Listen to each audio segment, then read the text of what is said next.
bem? Legal? Vamos começar, né? A gente já está no horário já um pouquinho além e essa foi uma das minhas preocupações. Eu tenho que confessar para vocês que foi bem difícil, bem complicado para mim elaborar, porque é muita coisa, né, para se falar, e aí às vezes você sabe que o tempo não é suficiente para falar tudo, aí você não quer ser raso demais, também não tem como ser muito profundo, né, por conta do tempo. Então eu vou tentar pontuar algumas coisas sobre a temática e, se tudo correr bem, eu espero e quero que tenha algum tempo para de repente a gente discutir alguma coisa no final, um questionamento, alguma pergunta que vocês tenham para fazer, tá? O objetivo é que a gente consiga passar todos os slides, tudo que a gente propôs aqui, para que a gente tenha um tempo também de discussão, de conversa também no final, dentro da possibilidade. Então, nós estamos, como todos sabem, na Assembleia de Deus Novo Viver, no ciclo de palestras da Juventude Peniel, e o nosso tema, que foi escolhido por vocês, né, mantendo-se em pé em tempos de apostasia. Então, ele, como já foi falado, é um tema muito propício, porque nós vamos descobrir, né, durante aqui esse tempo, descobrir, entre aspas, né, de que nós realmente estamos vivendo em tempo de apostasia, e é necessário que a gente possa tomar algumas atitudes, ou ter algumas atitudes, e não ter outras, para que a gente possa manter-se de pé, manter-se firme nos tempos em que nós estamos vivendo. Vamos lá. Então, a primeira pergunta que a gente tem que fazer quando nós falamos desse tema é o que é... Foi demais, vamos devagarzinho.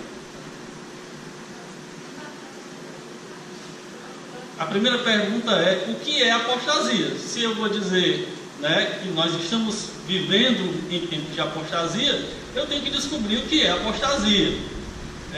Segundo o dicionário, né, a apostasia significa mudança de religião, abandono da fé, abandono da vida religiosa ou mesmo renúncia, abandono. Genericamente seria abandono, renúncia, né? Ele coloca algumas características, alguns complementos aí nesse abandono, abandono da fé, abandono da vida religiosa, mas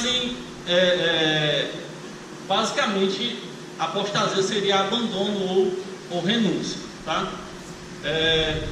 Etimologicamente, na raiz da palavra, essa palavra vem lá do grego, tá? Que o termo em grego é apostasia mesmo, literalmente apostasia, como se a gente transliterasse, tá? Vai usar, né, dependendo como a gente chama, das variações da língua, vai aparecer apostasiam, apostasian, apóstasis, né? E essa palavra vem também de duas palavras, que seria abstemi, né? Que é o apo, que é uma questão de distância, tá? De apo,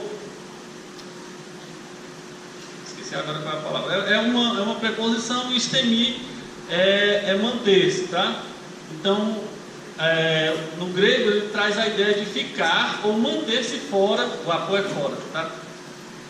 É ficar ou manter-se fora ou longe de algo, ou seja, afastar-se, tá? Então, a apostasia, no seu sentido literal da palavra, no sentido etimológico, ele seria um afastamento, tá?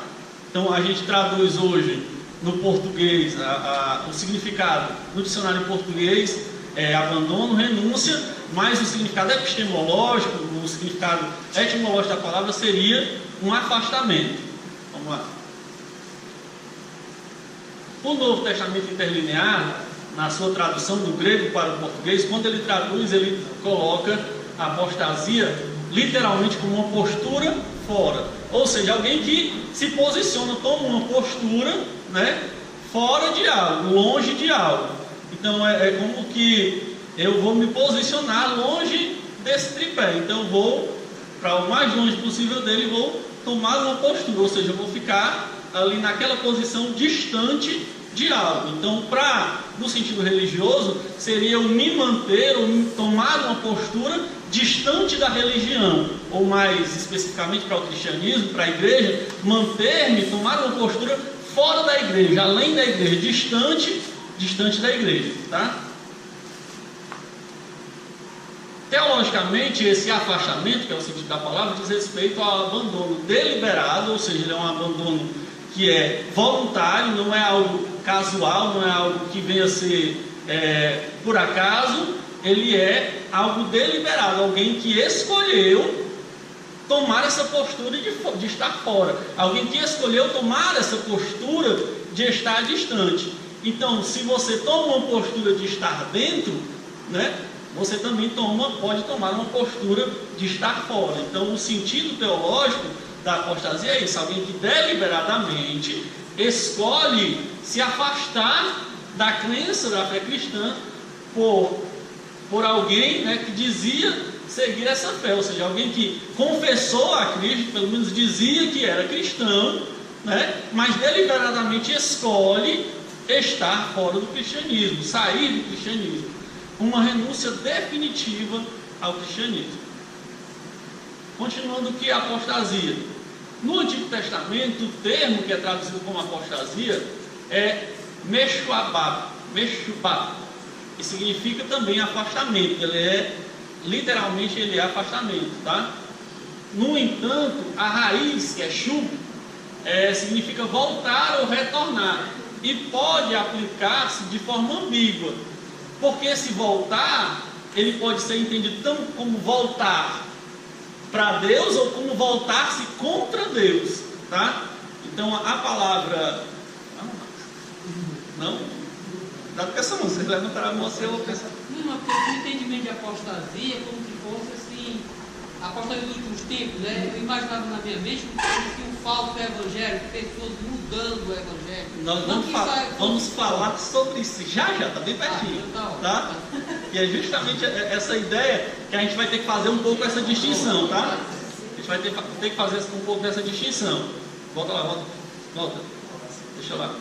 Então a raiz lá, que é o shub, né, significa voltar ou retornar. E esse voltar pode ser voltar-se para Deus, como pode ser voltar-se contra Deus. Então eu posso voltar-se para alguém ou virar as costas para alguém, tá? Então ele é usado, por isso que tem esse complemento, né, o me e o bab no final, para poder dar um sentido melhor à palavra, porque se deixasse só a raiz, só o shub, que é essa palavra do meio, que seria o radical para nós aqui no português, né, seria ambíguo, eu poderia dizer que é voltar para ou voltar contra. Então a palavra meshubá é um afastamento de Deus. Aí eu coloquei 2 textos do Antigo Testamento onde a palavra aparece, e aí eu grifei para a gente poder ter uma ideia. Ixi, foi lá para o final. Obrigado, é só no final. Agora vai. Não, deixa eu voltar aqui, que é melhor. Não acabou ainda.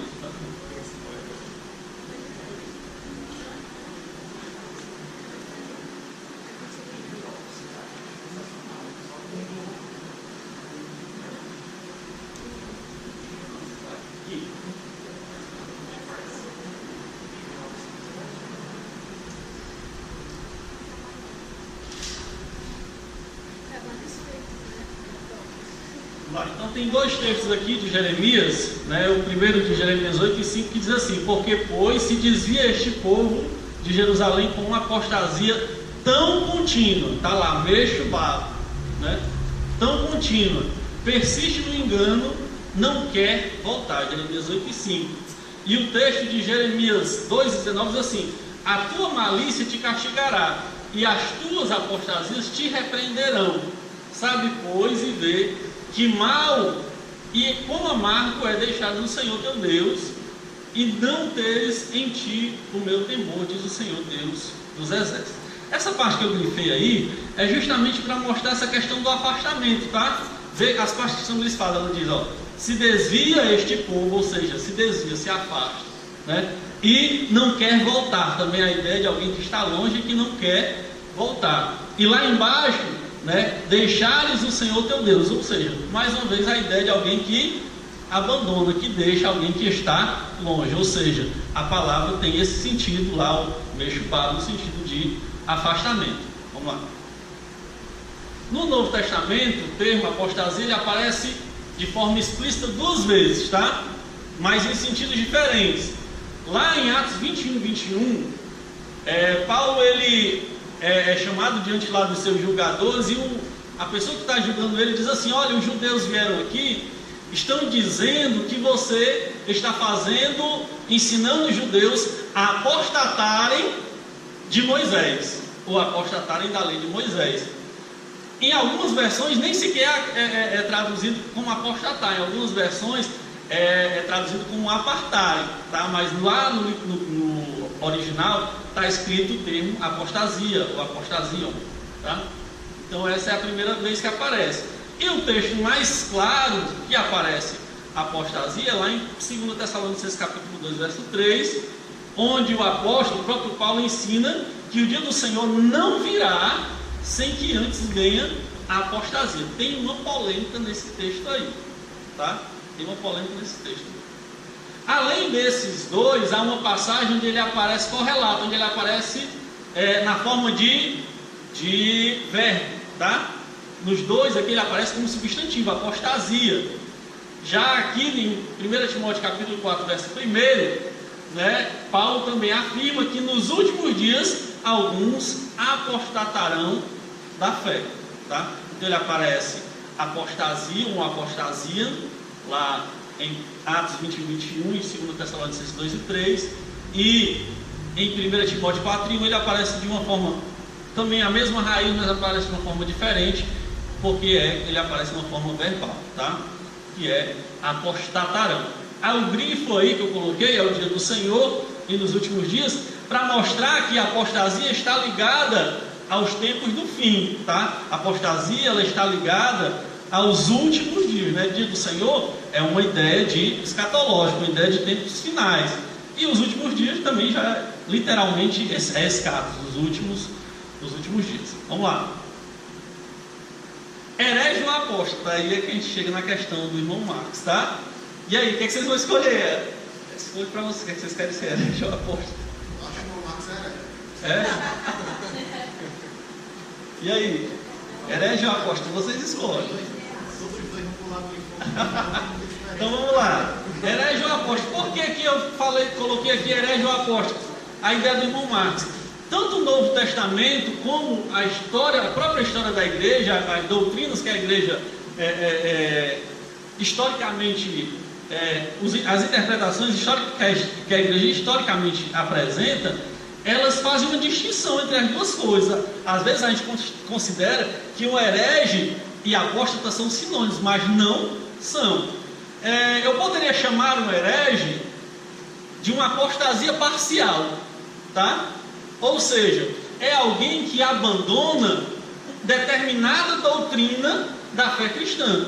Ário, por exemplo, Ário não acreditava que Jesus era um só com Deus. Ele não acreditava que Jesus era da mesma essência que Deus. Ele acreditava que Jesus era um ser criado por Deus, que era o primeiro ser criado, e por isso Deus tinha um carinho especial por ele, tratava como um filho, que a gente já sabe mais ou menos essa ideia, né? E tantas outras heresias que a gente encontra na história da igreja, tá? Então, Ário, ele não descria, e os outros hereges, eles não descreram no cristianismo como um todo. Eles não acreditavam em uma determinada doutrina, em um determinado ponto de vista do cristianismo, mas em todo o restante, supostamente, só supostamente, porque, né, se você errar, segundo Tiago, se você errar aí uma letra da lei, você está desfazendo ela toda. Então vamos colocar aqui a mesma analogia, o mesmo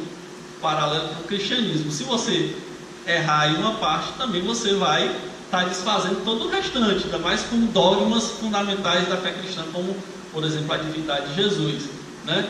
Então, como o Marcos Portela disse, tanto faz ser um outro, está tudo no mesmo caminho. Então, digamos assim, uma pessoa que deixa de ser uma evangélica, por exemplo, para se tornar uma cristã de Jeová, seria um herege. Mas uma pessoa que deixa de ser evangélica para se tornar uma umbandista, aí é uma apostasia, entendeu? A ideia é essa. Então, é justamente o que a gente vai continuar na continuação aí, tá? Então, herege seria aquele que abandonou parcialmente a fé cristã ou sua ortodoxia. Ortodoxia também é uma coisa relativa, Porque nós temos uma ortodoxia, mas a Igreja Católica vai ter outra ortodoxia, né? O Testemunho de Jeová vai ter outra ortodoxia. Então é um termo meio ambíguo. Nós temos a noção do que seria a ortodoxia cristã, né? Na visão protestante, na visão evangélica, mas outros vão ter outras ortodoxias, né? Que é literalmente a fé correta, a fé aceita. Assim ele continua sendo cristão, né? Poderia ter uma aspas aí desse cristão, rejeitando, porém, alguma doutrina. Já o apóstolo abandona a fé totalmente, seja para abraçar outra religião, a Umbanda, como o Tiago falou, ou então para aderir ao ateísmo. Ele deixa de crer que exista um Deus, que haja algo superior, uma divindade, tá? Sendo assim, nós chegamos à conclusão que a heresia parece ser reversível, porque eu posso deixar de acreditar em um determinado ponto da fé cristã, mas posso de repente voltar a acreditar. Então, o herege ele pode voltar. O apóstata, supostamente, não, né? A apostasia não seria reversível. Se a gente for considerar que também alguém que está lá na Umbanda, que era crente, foi para a Umbanda, também pode voltar, né? Mas vamos colocar nesse ponto de que a heresia, por ser algo parcial, seria reversível, contudo a apostasia não seria, né? Porque é uma renúncia, né, da sua fé completa, de forma completa. Você deixa de crer no cristianismo, ou seja, você deixa de ser um cristão, tá? Vamos lá. Então, os tipos de apostasia. Eu queria só destacar aqui, tá, que essas classificações que eu coloquei e as características que eu coloquei não são taxativas, tá?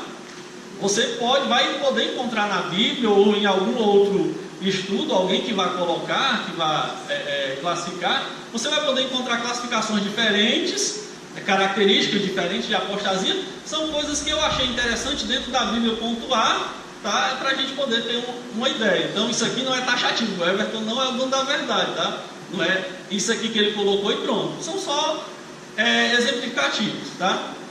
Então eu coloquei 2 tipos de apostasia.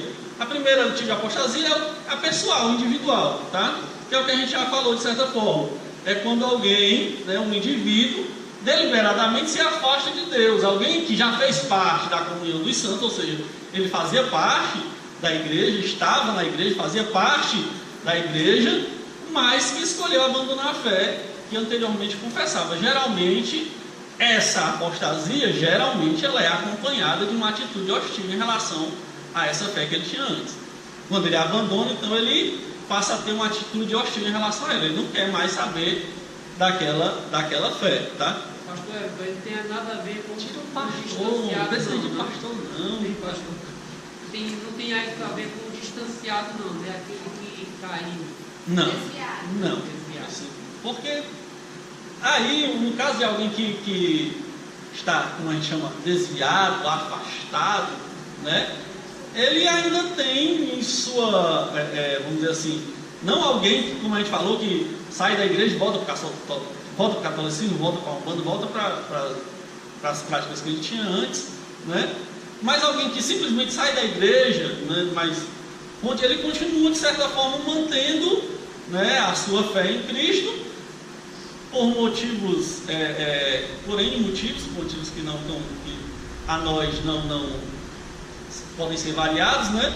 Ele não tem forças para permanecer na igreja, para voltar para a igreja. Mas ele não é nenhum apóstolo, nenhum herege, porque ele nem adotou uma crença dentro da cristandade diferente, nem adotou uma crença fora da cristandade, tá? Então, alguém que está afastado, desviado, ele é simplesmente um cristão que não tem forças, né, por motivos, né, variados, para permanecer dentro da igreja, para permanecer dentro, né, fazendo parte da membresia de uma igreja.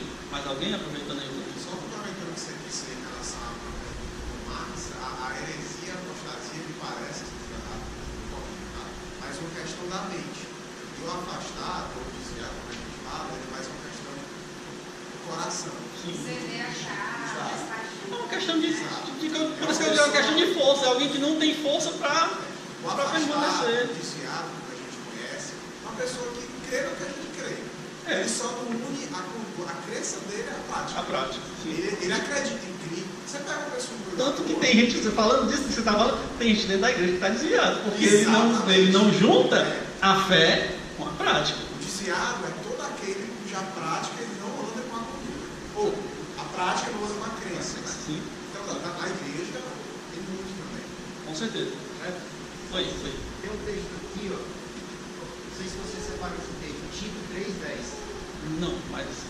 Ao homem herege, depois de um e outra admoestação, evitam, sabendo que esse tal está pervertido e peca, estando já em si mesmo condenado. Ao herege, depois de uma e outra admoestação, evitam, sabendo que esse tal está pervertido e peca, estando já em si mesmo condenado. Eu entendo que aí ele já passou de uma situação para a outra. Ele era herege, né? Mas mediante a admoestação, mediante a confrontação, ele não atende àquilo, então ele já deixa de ser herege para ser apóstolo. Ele já passa de uma condição para outra. Você ser calvinista, ser herege? Bem, nós já falamos sobre isso também. Depende. Dentro da Assembleia de Deus, dentro de uma Assembleia de Deus que tem um credo de confissão arminiana, seria. Dentro de que tem um credo dizendo. Se o credo estiver dizendo. Deixa eu explicar. Não, eu discordo disso que você falou. Eu também discordo. Vai, fala. Eu acho que tem a diferença entre o considerado erro e o considerado heresia, né? Por exemplo. Sim. Dá um exemplo. Bom, eu vou explicar. Vai.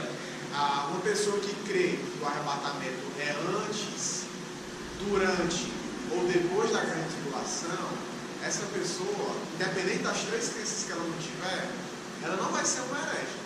No final das contas, alguém vai dar errado e alguém vai dar certo. Na teologia, se você participou do curso, se tivesse participado, vocês teriam a oportunidade de estudar isso. Nós temos 3 posicionamentos, tá? Dogma, doutrina e opinião, tá? Dogma é algo fundamental que, se você mexe nisso, basicamente deixa de ser cristianismo. Então, o Ário, quando ele passa a dizer que Cristo não é um só com o Pai, ele está mexendo num dogma, doutrina fundamental, porque Cristo é um com o Pai. Então, ele deixa de ser cristão, né? Tá? Então, ele mexeu num dogma, tá? Mexeu em algo que é fundamental, que se você mexer, não é mais cristianismo. Existe a doutrina, e aí entra o calvinismo e o arminianismo. Uma doutrina, por isso que eu expliquei a questão da heresia, tá? Uma doutrina, ela é fundamental, ela é importante para uma determinada congregação, para alguém que professa aquela doutrina. Então, se você for numa igreja, cessacionista, e você acreditar nos dons, dentro daquela igreja, você vai estar, né, fora daquela, você não vai estar enquadrado na doutrina daquela igreja, tá? Ou o contrário, se você for, né, por exemplo, se você for cessacionista numa igreja que é continuista, você não vai estar dentro daquela doutrina daquela igreja. Mesma coisa com o calvinismo e o arminianismo, tá? Você de uma igreja de confissão arminiana vai dizer que o calvinista é herege, né? A igreja de confissão calvinista vai dizer que o arminiano é herege, mas isso é... Tá? E tem a opinião, que é justamente o que o Tiago falou, são opiniões teológicas. A questão do arrebatamento antes, no meio ou depois, se tem se é milenismo, milenista, se tem milênio, se não tem, se é literal, se é figurado, tudo isso aí, tá? Então são opiniões. Então, dogma, doutrina e opinião. Não tem nada a ver com o tema que a gente estava abordando, mas já que entrar no assunto eu tenho que explicar, tá? Deu certo aí para você?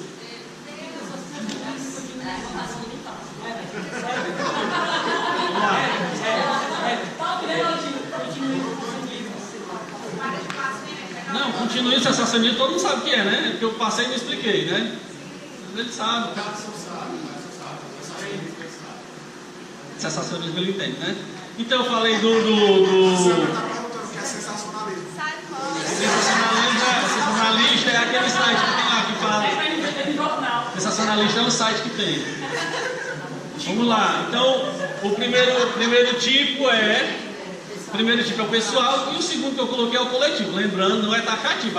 Se alguém pode escrever aí, com certeza alguém vai escrever que tem outros tipos de apostasia. Eu só coloquei esses dois porque achei importante dentro dos exemplos que eu coloquei aqui na temática. Tá?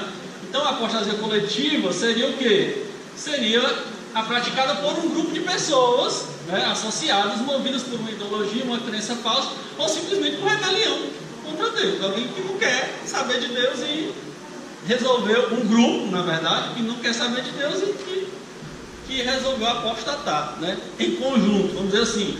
Pode ser incitada por uma apostasia individual. Ou seja, o cara resolveu apostatar, né, e aí ele incita, né, ele inflama um grupo de pessoas dentro daquela apostasia dele. Ele resolve, né, apostatar e ele,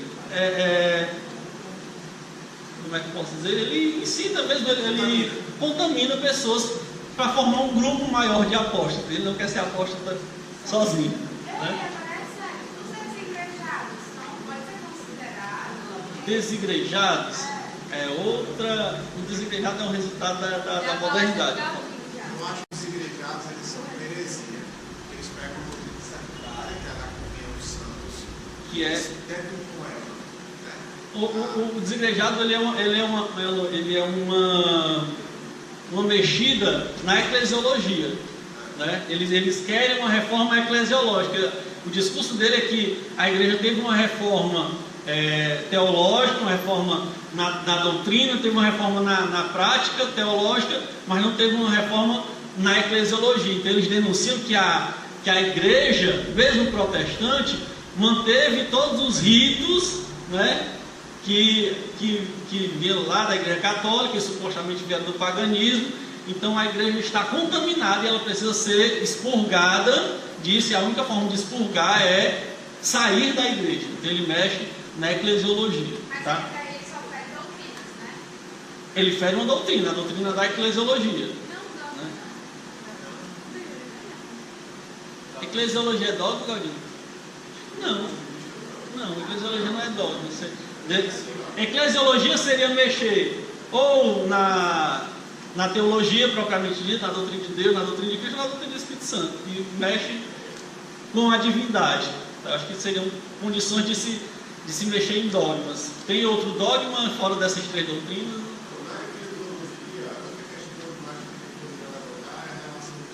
A relação entre Cristo e a igreja. A questão do corpo de Cristo, da igreja do corpo de Cristo, exatamente. Então ele mexe, de certa forma, ele mexe num dogma, né? Da unidade de Cristo, entre Cristo e a igreja. Mas eles dizem que não deixa de ser unidade. A alegação deles é que não deixa de ser unidade com Cristo. Isso continua não tendo nada a ver com o nosso tema, mas a gente continua. Da apostasia coletiva. É só quando ele é consciente ou aquela pessoa que está na raça, no meio. Ela não pode ser. Isso é uma pergunta interessante. Deixa eu só pegar o comentário do Galdinei para poder responder as duas coisas. Quer dizer, não, porque ele ainda está no antes, né?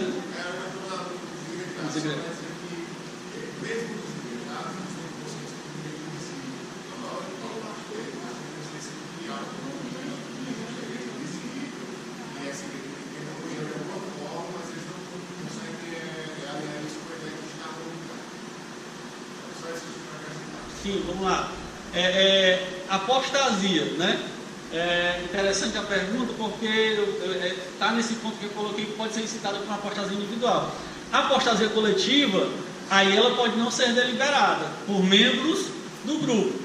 Um exemplo é a própria história de Israel, que a gente vai pontuar aqui. Que os reis, o povo já tinha uma tendência, o povo, né? Por ser humano, por ter natureza pecaminosa, o povo já tinha uma tendência para o pecado. Então, quando subia no trono um cara escrevado, quando subia um cara desordenado, aí o povo aproveitava para pecar, né? Quando o cara que subia no trono tinha práticas não condizentes com a prática do judaísmo, com a lei, né? Com aquilo que Deus havia determinado, então o povo assumia uma postura também pecaminosa, tá? Então, por isso que ele pode ser incitado por uma apostasia individual, porque o rei era um apóstata, e aí por o rei ser apóstata, o povo era levado com ele. Isso pode acontecer hoje com uma igreja. Muitos pastores hoje têm adotado posturas apóstatas. E aí o que acontece? O povo que está lá dentro da igreja muitas vezes não tem essa percepção, esse entendimento, e segue o líder, tá? E segue o líder, não tem aqueles que têm, vamos dizer assim, uma compreensão melhor do evangelho. Quando eles veem o líder no erro, então eles seguem o evangelho, não seguem o líder. Mas aqueles que não têm essa compreensão, o que acontece? Eles seguem o líder e não o evangelho. Eu acompanho no Facebook um pastor que ele é muito conhecido da geração antiga. Eu acho que a nova geração conhece mais tanto ele, que é o Ricardo Goldi, que é o ex-presidente da Bethesda Nacional. E o Ricardo Goldi adotou uma posição que a gente chama de teísmo aberto. Na semana passada ele publicou um texto no blog dele, onde ele disse que não crê, ele escreveu com as palavras dele, ele não crê que Deus intervenha de maneira sobrenatural na história da humanidade. Já deixou de ser aberto para ser teísmo puro. Ele crê que a história se desenrola e que Deus é o espectador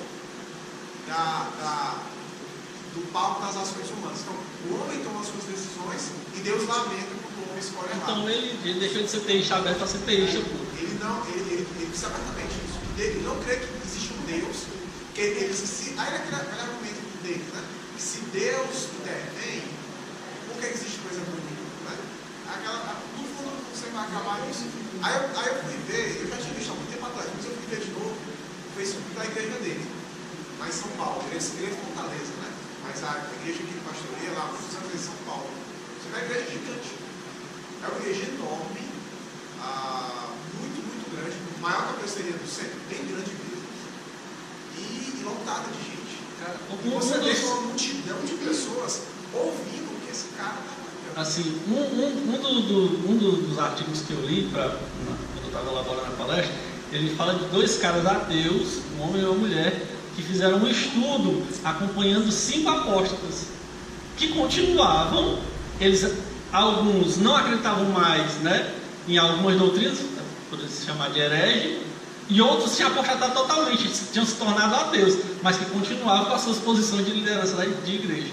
Entendeu? Então você imagina pessoas que não creem mais em Deus, mas continuam jogando verborragia, né, jogando palavras, né, que eles não acreditam. Que não acreditam. Acho que o Estado a gente testemunhou aqui numa igreja que dava muito, toda uma geração de jovens que se perderam, e é interessante, não eram jovens fracos não, viu? Eram jovens que nasceram na igreja, bem preparados, e foram se deixando levar para alguns centros de filosofia, e de repente foi uma geração toda de jovens corrompidas, e todos hoje estão, assim, que ainda estão próximos à igreja, estão próximos de uma forma bem fria, né? Posso continuar? Eu acho que deu falta um bocado de slide aqui para a gente. Vamos lá. Então vamos lá, apostasia coletiva, tá? Algumas características da apostasia coletiva. Corrupção, tá? Então, essa corrupção aqui eu vou exemplificar com a civilização pré-diluviana. Olha o que é que o texto de Gênesis diz, tá? O Senhor viu que a perversidade do homem tinha aumentado na terra e olha essa construção de palavras aqui, ó. Toda a inclinação dos pensamentos do seu coração era sempre e somente para o mal. Ó. Toda inclinação dos pensamentos do seu coração eram sempre e somente para o mal. Ou seja, era uma sociedade corrompida. Essa corrupção que eu estou colocando aqui não é no sentido de corrupção como a gente vê no Brasil, não, tá? É corrupção mesmo, uma corrupção geral, generalizada. É um câncer que estava dentro daquela sociedade que tinha tornado eles uma geração que era impossível de se continuar. Tanto que Deus olha para eles assim, não dá mais para esses caras, não dá, né? A Bíblia diz que Deus se arrependeu de ter feito, né? Então é algo pesado, né? Tem as interpretações do arrependeu ou não arrependeu, mas na prática, né? Quando Deus olha para uma geração e diz que se arrependeu de ter feito aquela geração, pelo tamanho da corrupção, a geração estava tão corrompida, né, que não tinha mais jeito, a situação era de destruição. E aí quando a gente olha para a nossa geração, né? Porque nós nos consideramos a geração final, né? Na verdade, todas as gerações se consideram a geração final, né? Mas a gente tem essa ideia e queremos ser arrebatados, né? Quem acredita no arrebatamento? Não sei se vocês acreditam. Mas vamos lá. Então, o que é que acontece? O que é que Jesus fala sobre isso? Era assim que essa geração última, apóstata, ela vai ser como essa geração aqui de Noé. Jesus diz assim: porque assim como nos dias de Noé, as pessoas davam-se em casamento, casavam-se e davam-se em casamento, até o dia que Noé entrou na arca, tá? Então era uma geração totalmente corrompida. Então essa é uma característica de uma geração, de uma sociedade apóstata, de uma apostasia coletiva, tá? A próxima é a altivez, tá? E aí eu coloquei como exemplo Nimrod e a terra de Siná, ou a torre de Babel. Olha o texto que diz aqui, ó. Depois disseram: vamos construir uma cidade com uma torre que alcance os céus. Assim o nosso nome será famoso e não seremos espalhados pela face da terra. Aqui eu vejo a altivez, a soberba. Alguém que quer elevar o seu nome. Olha o que eles queriam: para que o nosso nome seja famoso e nós não seremos espalhados. Aí alguém lê para mim Isaías 14, 13 e 14. Vocês sabem quem é que fala, né? Compare aí com Isaías 14, 13 e 14. Quem pode ler para mim?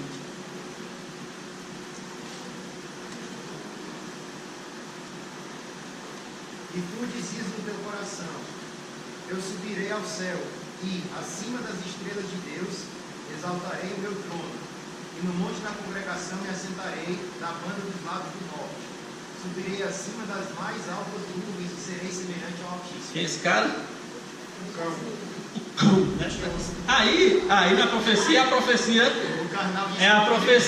carnalmente seria o rei da Babilônia, é uma profecia contra o rei da Babilônia, mas, né, tratado teologicamente, uma construção teológica entende que é uma referência aí ao diabo, ao adversário, a Satanás, tá?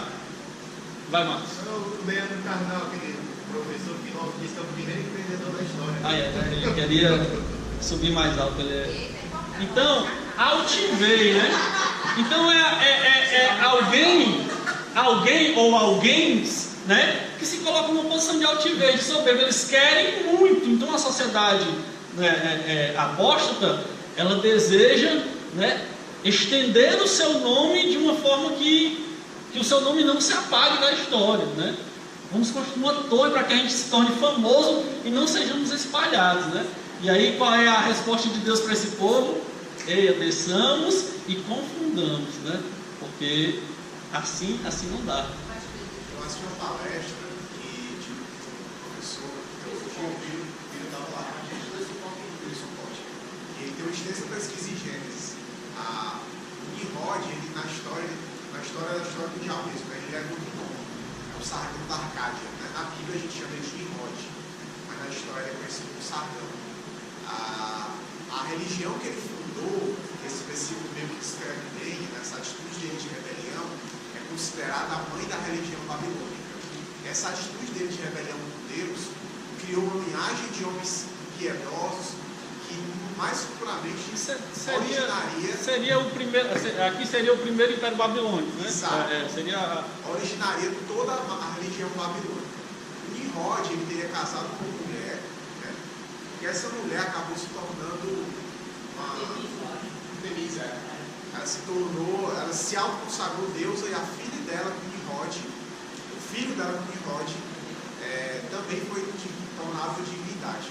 E aí ele pegou, resumindo bastante o que ele falou, a maioria das falsas religiões do mundo ainda hoje tem ascendência envolvem a figura de uma mãe com um filho.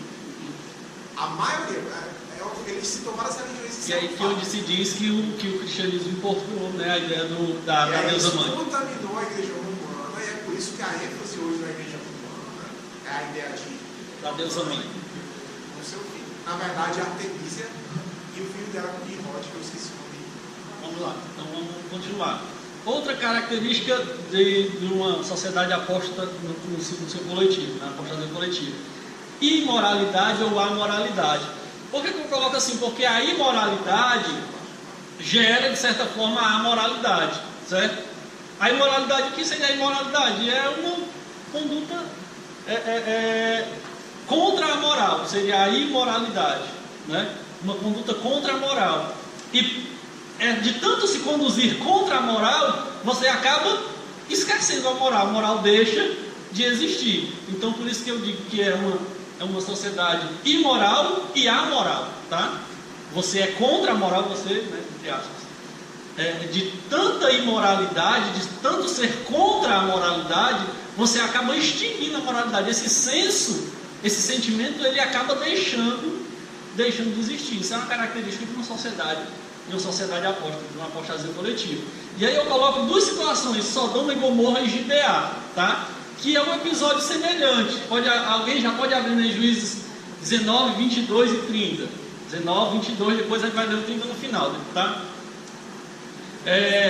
Então Sodoma e Gomorra chamaram Ló e disseram: onde estão os homens que vieram à sua casa esta noite? Tragam-nos para nós aqui fora, para que tenhamos relações com eles. Gênesis 19, 5, tá? Então, né, Sodoma, de viver a história da sodomia, né? Então, o que é que eles faziam? Eles queriam abusar sexualmente daqueles homens, dos visitantes da cidade. Isso além de ser a questão da imoralidade sexual, mas isso é uma violação humana, tá? Porque qual era a ideia? De humilhar aqueles visitantes, de que a pessoa que visitava a cidade, ela não era bem-vinda, ela tinha que ser humilhada. Alguém que visitava aquela cidade, eles não eram bem recebidos, não eram bem quistos, eles tinham que ser humilhados. Tem a ideia, de certa forma, assim, de um exclusivismo, de um sentimento hostil em relação às outras pessoas, tá? De repente chega um visitante, você é uma contra-hospitalidade, né? Ao invés de você, anti-hospitalidade, ao invés de você receber bem o viajante, receber bem aquelas pessoas que estavam passando pela cidade, né? Eles eram humilhados, eles eram ultrajados, eram violentados sexualmente, tá? Então, chegam os viajantes lá na casa de Ló e o cidadão da cidade começa a bater nele, manda fora aí para a gente poder abusar deles, né? Então é uma situação absurda. Aí se torna mais absurdo lá em Juízes 19, 22, porque aqui em Sodoma e Gomorra é uma sociedade que não conhecia Deus, tá? É um povo que não conhecia Deus, não tinha esse sentimento de Deus, de Jeová, do Senhor e tal, né? Era uma sociedade pagã. E aí lá em Gibeá, em Juízes 19, 22, é dentro de Israel. É o povo de Israel que está fazendo a mesma coisa. Se você for ler o versículo 22, é praticamente a repetição do versículo 19, do versículo 5, capítulo 19 de Juízes. Quem achou aí? Juízes 19, 22. Estando eles alegrando no seu coração, eis que os homens daquela cidade, homens que eram filhos de Belial, cercaram a casa, batendo a porta, e falaram ao velho senhor da casa, dizendo: tirai para fora o homem que entrou em tua casa, para que o conheçamos. Conheçamos aí é no sentido, como se diz, conheçamos no sentido bíblico, né? Ou seja, abusar deles, né? E aí é pior, porque lá em Sodoma e Gomorra eram 2 anjos e eles não deixaram que acontecesse nada. Aí em Gibeá, o que aconteceu? Eles não conseguiram abusar do homem, foi que fizeram, abusaram da mulher e mataram a mulher dele, a esposa, tá? Então é ainda mais cruel, porque eles conseguiram praticar o mal. Não era o mal que eles desejavam, ainda não foi aquilo que eles queriam, mas continuaram fazendo o mal. E aí lê para mim o versículo 30 aí, para a gente poder ver uma ideia de como isso versículo 30, lá no mesmo capítulo 19 de Juízes. Sucedeu que cada um que tal dia dizia: nunca tal se fez, nem se viu desde o dia em que os filhos de Israel subiram da terra do Egito até o dia de hoje.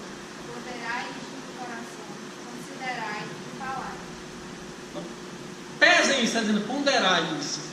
Nunca se viu algo semelhante desde que os filhos de Israel saíram do Egito, tá? Nunca se viu algo semelhante desde que os filhos de Israel saíram do Egito. Era a própria nação de Israel, o povo chamado, o povo escolhido de Deus, que estava cometendo algo igual ou pior do que aquilo que é conhecido, que era praticado numa cidade reconhecidamente perversa, vamos dizer assim, que foi julgada por Deus por conta da sua perversidade, tá? Vamos lá. Tendência para o mal, tá? E aí eu vou colocar o próprio Israel, tem mais um texto. O próprio Israel lá nos tempos, o reino de Israel, né? Os tempos lá de Oséias, o tempo lá dos profetas que trabalharam lá no reino, profetizaram lá no reino do norte. Olha o que aqui Oséias diz no capítulo 4, versículo 2. Só se vê mal, maldição, mentira, assassinato, roubo e mais roubo, adultério e mais adultério. Aí olha o que ele diz: ultrapassaram todos os limites, e o derramamento de sangue é constante, ou seja, não para de derramar sangue. E aqui eu posso interpretar esse derramamento de sangue aqui de duas formas, tá? Eu posso colocar o derramamento de sangue como forma de violência, de derramar o sangue, de praticar a maldade, de derramar o sangue de outro homem, como eu posso colocar aqui o derramamento de sangue dos animais, porque eles continuavam sacrificando como se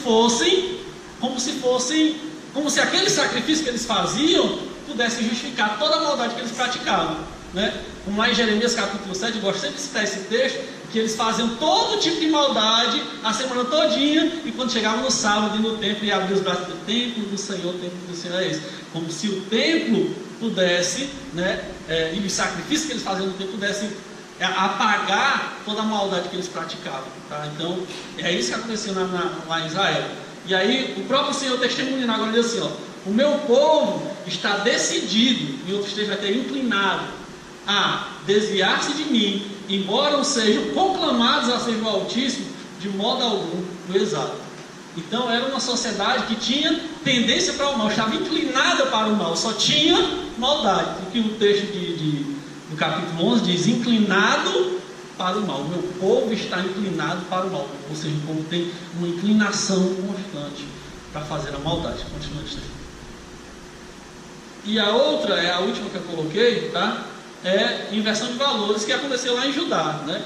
Depois que Israel caiu, Judá ainda permaneceu algum tempo, mas o pecado também acabou atingindo a nação de Judá. E olha o que Isaías diz no capítulo 5, versículo 20: a inversão de valores, que é que a gente vê também muito na nossa sociedade hoje. Eu vou falar disso se eu conseguir ir lá na frente. Ai dos que chamam o mal bem e ao bem mal, que fazem das trevas luz, da luz trevas, do amargo doce e do doce amargo hoje. Ou seja, não tem mais o sentido do que é certo e do que é errado. Não tem mais sentido do que é bom e do que é mal. Os valores foram totalmente invertidos. Eu não tenho mais essa noção do que é certo e do que é errado. Então é isso que estava acontecendo lá em Judá, nos tempos que Isaías profetizou. As pessoas não tinham mais essa distinção de bem e de mal, de certo e de errado, de doce e amargo. Não tinha mais isso, havia se perdido. É mais ou menos a história que eu falei da amoralidade. Não tinha mais a noção do que era, tá? Vamos lá. Alguma pergunta aí? Vamos passar para individual. Alguma pergunta aí sobre as coletivas? Alguma coisa, vocês querem pontuar mais alguma coisa? Acho que tem mais alguma. Eu disse, não é taxativo, tá? É só exemplificativo. Eu acho que é interessante você ver que boa parte dessas características está vivendo na igreja hoje. Por isso que eu coloquei. Todas elas, na verdade, né? A igreja lentamente está constatando que cada uma delas está agindo de uma forma. Eu acho que talvez a impressão que eu tenho é que a mais frequente é a inversão de valores.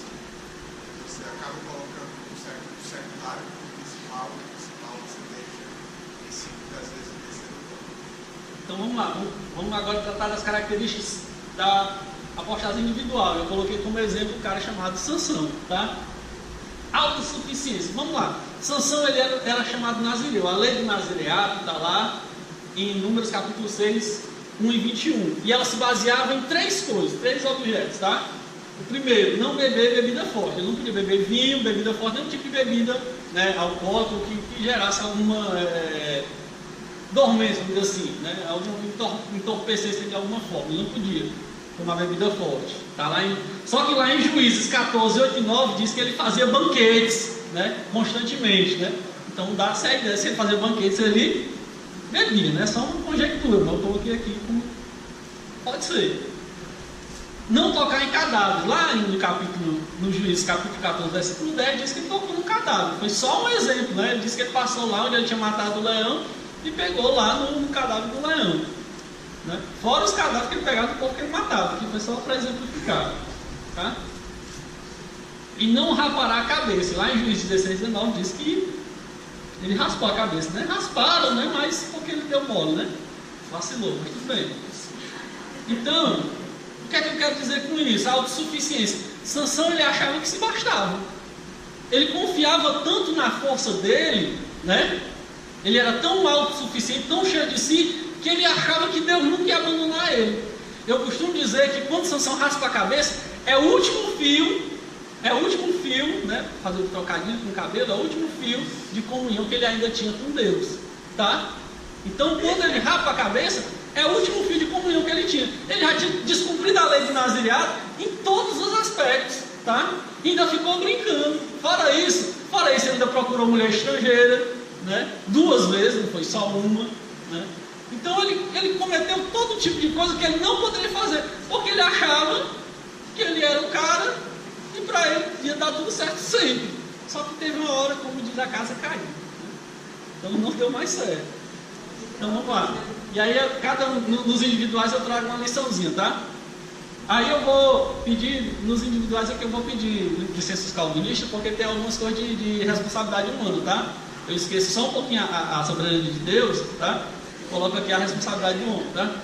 Então, afastar-se de Deus, já que a gente está falando de apostasia, como afastar-se, né? Afastar-se de Deus te faz perder a sua identidade. O que é que Sansão era? O que é que ele era? Nazireu. Ele se comportou como nazireu? Não, ele perdeu a identidade dele. Nós podemos hoje continuar perdendo a nossa identidade como cristãos? Então, um apóstata hoje, ele está negando a sua identidade cristã, ele está se afastando da sua identidade cristã, ele está deixando de mão, ele está rejeitando se identificar como cristão, tá? Outra característica, cara, vamos lá, passa? Se falta muita coisa, passa. Displicência, aí como exemplo de displicência eu digo Salomão, tá? Olha o que aqui diz, eu separei 2 textos aí sobre ele. Primeiro Davi falando para ele, ó, o que é que Davi diz? Se os seus descendentes, aqui, Davi assim, aquilo que Deus prometeu, que se os seus descendentes, falando para ele Davi, cuidarem da sua conduta e me seguirem fielmente de todo o coração e de toda a alma, você jamais ficará sem descendente no trono de Israel. Isso Deus falou para Davi, tá? Aí olha o que é que acontece com Salomão. Lá no final a Bíblia diz, na final da história de Salomão, diz que ele se deixou levar pelas suas mulheres, né? Passou a servir os deuses, né? das suas mulheres. E olha o que é que o texto diz assim: o seu coração já não era totalmente dedicado ao Senhor. Olha a palavra de Davi: seguirem fielmente de todo o coração. Seguir fielmente de todo o coração. Olha a contraposição do texto lá em relação a Salomão: o seu coração já não era totalmente dedicado ao Senhor, como fora o coração do seu pai Davi, tá? Então, o que é que eu digo? Por que displicência de Salomão? Porque ele era o cara que achou que, sabe a história do como é que a gente diz hoje? Deixa pra lá, não é deixa pra lá não, nada a ver, né? Você vai dizendo nada a ver para uma coisa, nada a ver para outra coisa. Não, só essa vez aqui, não, só isso aqui é pouco, Deus não se importa, Deus quer só o coração, né? Então, isso aqui eu vou fazer só essa vez, né? Então, o Salomão foi mais ou menos nessa, né? Chegou a rainha aqui, fulano de tal, aí disse: vamos aqui oferecer só um incensozinho, né? E tal. Aí, não, incensozinho não vai fazer mal, não, só um incenso, né? Assim, tal. Aí, não, agora vamos oferecer aqui um animalzinho. Aí chegou a outra ofereceu para ela lá, tu vai ter que oferecer para o meu também. Então ele foi nessa de nada a ver, né? De não faz mal. Então, ele foi displicente, ele foi desligado e ele não permaneceu, né? E aí a Bíblia diz que o seu coração já não era mais totalmente dedicado ao Senhor. Aí vamos lá: afastar-se de Deus faz ruir os projetos mais firmes. Ou seja, qual era a promessa de Deus? Qual era o projeto de Deus para Salomão? Que o seu reino fosse um reino próspero, um reino de paz totalmente. Mas a partir do momento que ele começou a se afastar de Deus, Deus também começou a castigar. A Bíblia diz que Deus começou a mandar inimigos para ele, e ainda mandou um castigo ainda maior, que ele disse: ó, eu não vou tirar o reino de ti, da tua mão, por amor do teu pai, mas o reino vai cair da tua mão, do teu filho ele vai se partir. Eu vou tirar 10 tribos e vou dar para Jeroboão. E aí vem o tal do cara do Jeroboão, que é o próximo exemplo negativo, tá? Desobediência, o tal de Jeroboão, filho de Nebate. Olha o que acontece com ele. O profeta falou para ele, disse assim, o profeta Aías, assim: se você obedecer aos meus decretos, aos meus mandamentos, edificarei para você uma dinastia tão permanente quanto aqui edifiquei para Davi. Olha a promessa de Deus para esse cara, né? Então pede licença aí, tira a soberania de Deus. Não, porque aí ia acontecer. Não, já tinha que acontecer assim, tudo bem, mas ele teve a responsabilidade dele do que aconteceu, tá? Deus prometeu a ele: eu vou te dar uma casa semelhante à casa de Davi. Imagina você recebendo uma promessa dessa lá naquele tempo, né?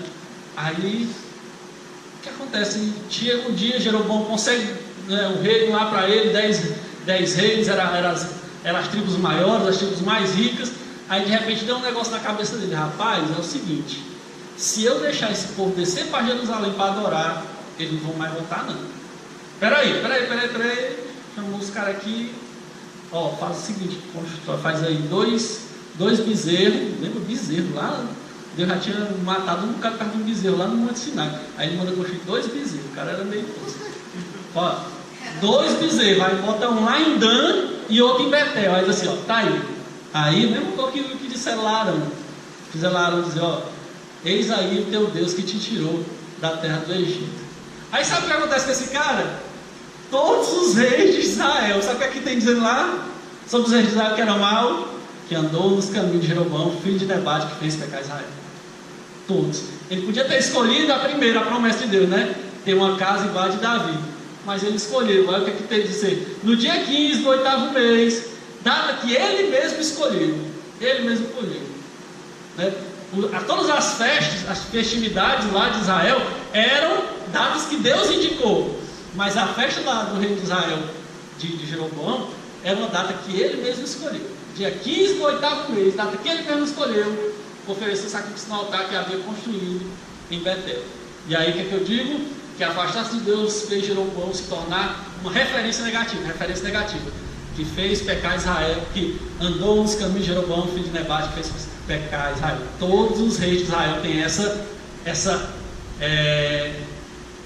legenda na sua história, tá? Porque ele se tornou uma referência negativa. Vamos lá. Construindo uma sociedade apóstata. Meu Deus. Então eu vou falar agora sobre a construção da nossa sociedade. Eu falei de exemplos de apostasia individual, exemplos de apostasia coletiva. Vou falar um pouco sobre essa parte que eu vou correr, tá? Talvez seja mais... Seria interessante falar muita coisa aqui, mas o tempo não dá para passar a volta para os outros exemplos. Vamos lá.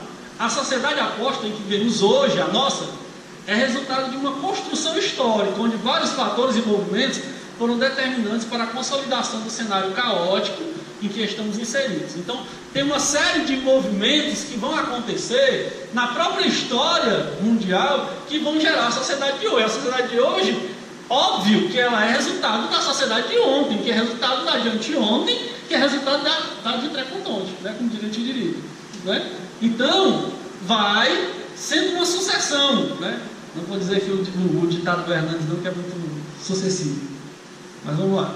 Então, a primeira... Até aqui a gente tem sociedades pagãs. Aqui também é uma sociedade pagã, tá? Mas divindades naturais, não tem muita representatividade, representado por animais, por bichos, por rio, tá? Mas aqui na sociedade greco-romana a gente já começa a ter uma distinção, tá? Por isso que eu coloquei a sociedade greco-romana e porque ela vai ter uma referência lá na Renascença, tá? Então, só um de cada vez, por favor. Então a primeira característica lá da sociedade greco-romana é um teísmo antropomórfico, ou seja, os deuses eram representados como homens. Então eu já tenho aqui duas coisas. Eu tenho um enfraquecimento da divindade, eu deixo de valorizar a divindade, porque ela não é algo superior, ela é só um homem que tem poderes, tá? Divindade não é nada mais do que um homem que tem poder, um homem que controla os raios, eles. um homem que controla lá os mortos do inferno, o Hades, né? Mas ele não é nada mais do que um homem com poderes. Então eu estou reduzindo, de certa forma, a divindade. E estou elevando o homem, porque eu estou dizendo que o homem, ele pode ser Deus. Porque aí tem a história dos semideuses, né? Tem as histórias do cara que vai fazer grandes feitos para se tornar semelhante a Deus, né? Então eu estou fazendo dois caminhos, de reduzir a divindade e elevar a humanidade dentro do teísmo antropomórfico da sociedade greco-romana, tá? Principalmente grego, né? Porque aí o romanismo vai absorver, né? Isso aí. Eu tenho outra característica da sociedade que é o hedonismo, ou seja, a busca pelo prazer, né? Então, o ideal era buscar o prazer, a realização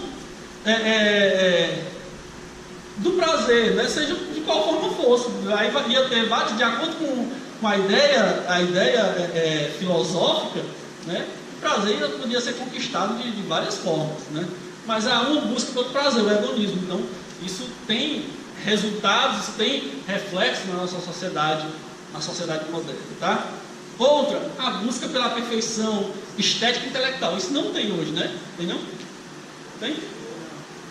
Então lá é uma característica também da sociedade greco-romana. As estátuas deles têm que ser bem perfeitinhas, bem direitinhas. Se você for as estátuas gregas, então os obeliscos, os monumentos arquitetônicos, né? Havia uma busca pela perfeição estética e também intelectual, na questão da filosofia e tudo. E já foi? Sociedade greco-romana, então vamos lá. Então isso tem uma pausa, né? Com o cristianismo, que aí tem a ascensão do cristianismo, tem toda o restante da Idade Antiga e a Idade Média, isso fica um pouco abafado, vamos dizer assim. E aí a gente tem um retorno disso na Renascença ou Renascimento, tá? E aí o que é que se destaca na Renascença?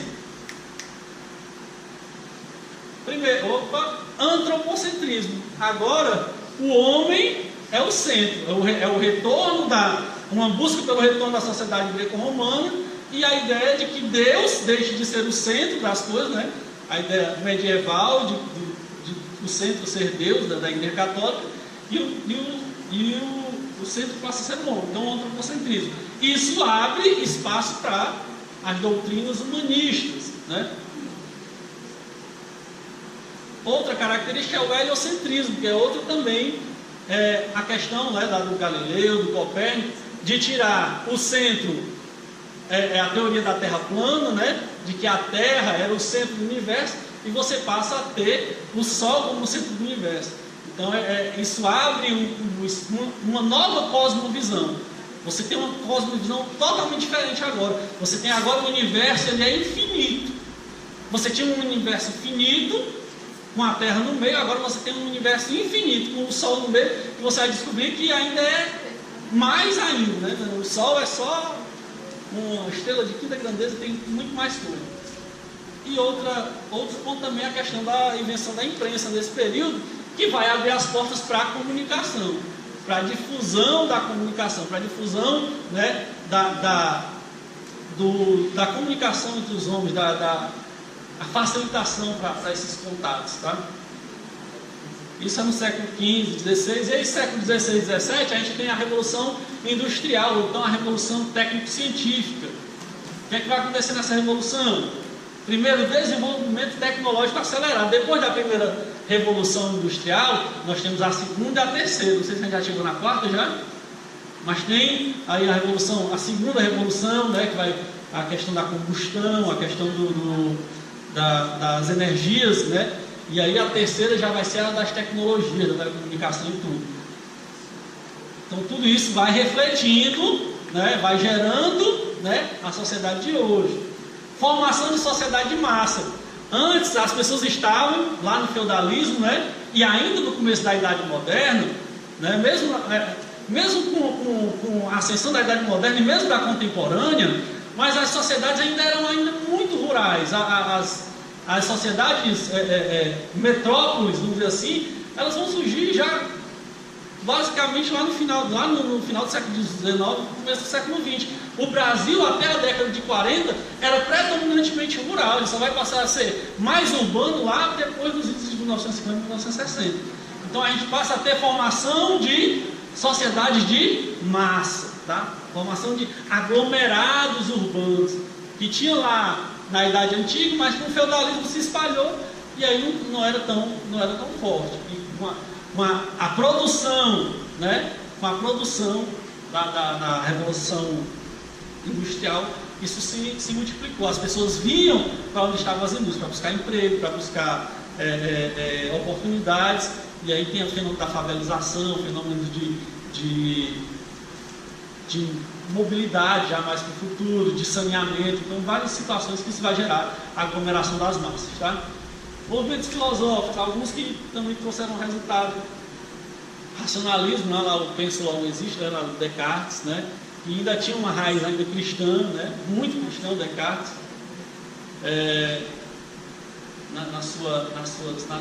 alguns dos seus funcionamentos, né? Que ele tentando adequar ali a razão com a fé. O iluminismo, né? Lá já do século XVIII, lá do século XVII, principalmente do século XVIII, que é o século chamado século da luz, né? Que vai várias doutrinas também valorizando a questão humanística, a ideia do homem. Aí a gente vai ter um doido chamado Nietzsche, que criou um tal do niilismo, né? Que Deus está morto, Deus não existe, né? Então, quando ele falou isso, eu tinha que não dizer isso, ele quis dizer que com a ciência, não, tem uns dois 20 anos aqui. Tem dois. Ó, eu prometi que eu não ia me ater com esse assunto, então eu não vou discutir, tá? Vou só mostrando, tá? Vai. Porque é niilismo. Tem o marxismo, que é basicamente uma teoria tanto econômica, social e filosófica. A base da filosofia vai ser a questão do materialismo, ou seja, tira a metafísica, tira o espiritual, é só o materialismo, que é mais ou menos a mesma ideia também do positivismo, né? O positivismo é mais voltado para a ciência, né? Descobrir as coisas cientificamente, experimentando, né? Tem um filósofo aqui só criticando, dizendo que era assim, não era assim. Estou brincando, está investido, né? Tudo bem. Vamos lá. E o evolucionismo, que é uma ideia aí, eu coloquei como filosófico, mas o evolucionismo vai ser filosófico, é filosófico, mas não é biológico, social, que é a ideia da evolução humana, né? De que o homem veio ali de um ancestral, né? De um ancestral, como é que chama? Comum, né? Um ancestral comum, né? Do Darwin. Então, o homem evoluiu. Então, já dá a ideia também de que se evoluiu, não tem necessidade lá de uma divindade formatando, né? Ele já veio como resultado de outras situações, tá? De uma evolução. E aí a gente chega nos movimentos socioculturais do século XX, também do século XXI, que aí são 3 pontos, tá? Pluralismo, e aí na questão do pluralismo, eu trato a questão da pluralidade das pessoas, e aí eu vou ter as questões de gênero, vou ter a questão de racismo, vou ter a questão de feminismo, várias questões. Isso que eu vou passar, vai. Relativismo, né? Tudo é relativo, nada, o absoluto se perde. E a crise de pertencimento. Eu não me encaixo aqui, aí é onde está a questão dos desigrejados. Eu não me encaixo mais na igreja. E aí eu não sou obrigado a pertencer a um grupo, eu posso ficar fora desse grupo, tá? Vamos lá. Então, todo esse processo fez com que a sociedade, o homem resultante dela, porque o homem é resultado da sociedade, supostamente, dela chegasse a um estado atual, onde a principal característica é o relativismo, é ele que abre espaço para todas as outras distorções, considerando que não existe mais verdades absolutas. Tudo pode ser relativizado e posteriormente pulverizado, perdendo a sua essência e sua própria existência. E agora? A sociedade moderna é apóstata, né? Chegamos a essa conclusão. Se a sociedade moderna é apóstata, então o homem moderno é apóstata, tá? Então nós chegamos à conclusão de que nós vivemos em tempos de apostasia. E agora? Qual o nosso desafio? Se nós vivemos numa sociedade apóstata? Manter-se de pé em tempo de apostasia. Vamos lá. Mais que manter-se de pé, nosso desafio é manter-se perto. Se apostasia é afastamento, nós temos que não nos afastar, nós temos que nos manter perto. E perto de quem? Nós temos que nos manter perto de Deus. Em meio a uma sociedade que faz questão de afastar-se de Deus, nossa busca deve ser a de não sair de perto dele. É Ele que nos sustenta. Amém? Verdade isso? Vamos lá. Para ficar em pé, se o tema é manter-se de pé, eu digo que para ficar em pé eu preciso ficar perto, tá? Para me manter de pé eu preciso me manter perto. E aí eu tenho alguns exemplos. Dependência. Para me manter em pé eu preciso estar dependente. O exemplo é Abraão. Abraão foi totalmente dependente de Deus. Pode passar tudo aí que a gente vai correr. Ele ouviu Deus quando Deus disse: sai da tua terra. Ele ouviu Deus quando Deus disse que aquele que sairia dele é que iria ser a sua descendência. Porque ele dizia: não, eu não tenho filho, não vai ter ninguém para ser a minha descendência. E Deus disse: vai sair de ti, um que vai ser a tua descendência. E ele ouviu Deus também. Ele se mostrou dependente quando ele disse: toma o teu filho. Quando Deus disse para ele: toma o teu filho, teu único filho, a quem tu amas. Então Abraão confiou nas promessas de Deus e por ele foi chamado de amigo. Abraão se permaneceu perto de Deus. Outra característica para ficar perto de Deus: firmeza. Quem é o exemplo de firmeza? Daniel. Ele não se contaminou, não titubeou diante dos poderosos. Daniel foi chamado na frente lá de Nabucodonosor, de Belsazar, para dizer os seus sonhos, e ele disse, ou Belsazar, no caso, a inscrição, e ele disse, não titubeou quando Deus mostrou para ele o que significava, mesmo que aquilo pudesse ser uma afronta para aqueles reis e que pudesse causar risco à sua vida. E ele se manteve firme diante do risco de morte, lá quando ele foi lançado na cova dos leões. A Bíblia diz que ele manteve a mesma atitude. Quando ele soube que a lei tinha passado, que o rei tinha assinado a lei, ele fez a mesma coisa que ele fazia todo dia. Ele entrou no seu quarto e foi orar. Da mesma forma que ele fazia. Então Daniel, mesmo estando longe de casa, nunca esteve longe de Deus. Outro exemplo: fidelidade. Josué não se apartava da tenda. Josué teve fé contra outros duvidaram. Lá, além do episódio dos espias, todos duvidaram. Josué e Caleb disse: nós vamos entrar na terra, se Deus quiser, nós vamos entrar na terra. Se Deus se agradar de nós, se nós formos fiéis, Ele vai nos dar a terra. Decidiu ser fiel ao Senhor, texto famoso. Se vocês quiserem servir aos outros deuses, podem servir, mas eu e a minha casa serviremos ao Senhor. Então o Senhor se revelou a Josué por conta da sua fidelidade. Josué viu o próprio Deus numa teofonia, né? Quando ele viu lá o homem com a espada desembaixada, ele disse: quem és tu? Ele disse: eu sou o príncipe do exército de Deus. Então Josué pôde ver o próprio Deus, tá? Um coração sincero, o coração de Davi, tá? E tudo isso para se manter perto. Um coração zeloso, quando ele viu Golias desafiando o povo, disse: quem é esse incircunciso que desafia o povo de Deus? Eu vou lutar contra esse cara. Ele é um coração voluntário. No momento lá em que ele mandou contar o povo, Deus não se agradou. Aí Deus mandou ele se propôs a fazer um sacrifício. Sabe o que ele fez? O cara queria dar para ele os bois, o terreno, e tudo. Ele disse: negativo, eu não vou fazer nada que não me custe. Como é que eu vou sacrificar o Senhor com alguma coisa que não vai me custar nada? Então ele comprou o terreno, comprou os animais e sacrificou. E ele é também um exemplo de coração contrito, né? No Salmo 51, famoso: o coração contrito, quebrantado e contrito não rejeitará. O coração sincero jamais será rejeitado pelo Senhor. Então, agora, como eu posso fazer? O que fizeram? Agora, o que eu posso fazer? Como é que eu posso ficar perto de Deus? Pela fé. O que é que diz? Lá em Hebreus 11:6. Sem fé é impossível agradar a Deus. Deus quer quem dele o quê? Se aproxima. Se o nosso desafio é se manter perto, então eu tenho que me aproximar de Deus. Então, Deus quer que aquele que se aproxime dele precisa crer que ele existe, que recompensa aqueles que o buscam. O que mais que eu posso fazer? Eu posso praticar a verdade. Olha o que Jesus disse sobre se aproximar dele. Mas quem pratica a verdade vem para a luz. Então, quando eu pratico a verdade, eu venho para a luz, eu me aproximo de Deus, tá? Quem pratica a verdade vem para a luz, para que veja claramente que as suas obras são realizadas por intermédio de quem? De Deus. João 3:21. E por último, eu tenho que permanecer em santificação, para mim permanecer perto de Deus. Portanto, submetam-se a Deus, resistam ao diabo e ele fugirá de vós. Aproximem-se de Deus e ele se aproximará de vocês. Pecadores, limpem as mãos, vocês que têm a mente dividida, purifiquem o vosso coração. Tiago 4, 7 e 8. Vamos lá. Para terminar, texto para leitura, a gente vai ter que passar porque o tempo já foi, mas se vocês quiserem ler em casa, dois textos que falam bastante sobre a apostasia, é 2 Pedro capítulo 2, do 1 ao 19, e Judas, esses versículos aí, 4, 8, 11, 13 e 16, falam bastante sobre a apostasia, tá? Então, agora sim, obrigado, Deus abençoe, valeu, Deus abençoe.